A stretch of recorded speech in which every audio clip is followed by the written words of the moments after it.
আমি যখন সরকার থেকে পদত্যাগ করি তখন মন্ত্রিপরিষদ বিভাগের কাছে আমার আয় ও সম্পদের সম্পূর্ণ বিবরণী আমি পেশ করে এসেছি।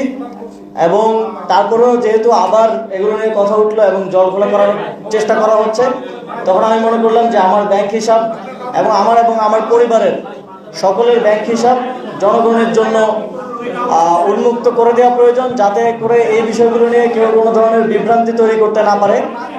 আমি গতকালকে যদিও বলেছিলাম যে আমি আমার ব্যাংক অ্যাকাউন্টের স্টেটমেন্ট পাবলিশ করব, কিন্তু পরবর্তীতে ভাবলাম যে আমার পরিবারের সকলের ব্যাংক অ্যাকাউন্টের হিসাব সহ উন্মুক্ত করি, যাতে এই বিষয়গুলো নিয়ে আর কোনো প্রশ্ন অবশিষ্ট না থাকে। আমি একটু আমার ফ্যামিলির যেই ব্যাংক হিসাবগুলো আছে সেগুলোর একটু সামারি যাই, তারপরে আমার ব্যাংক অ্যাকাউন্টগুলোর ব্যাপারে ডিটেলস দিব।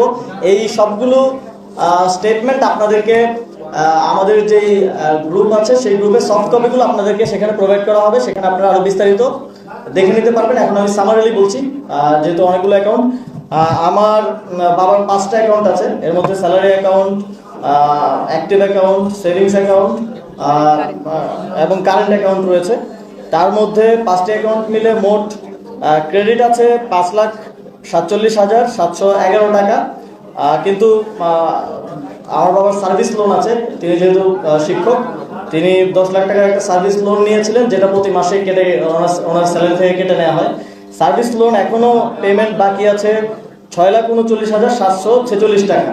সুতরাং যা ক্রেডিট আছে সেটা যদি বাদ দিই আমরা, তাহলে তিনি এখনও 82,035 টাকার মতো দেনায় আছেন আর কি।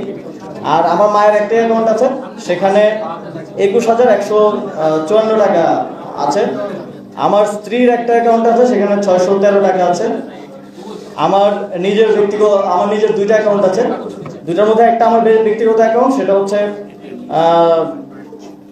জনতা কোন ব্যাংক, এটা সোনালী ব্যাংকে, সেটাতে এটা আমার সেভিংস অ্যাকাউন্ট, এটাতে 9,930 টাকা আছে।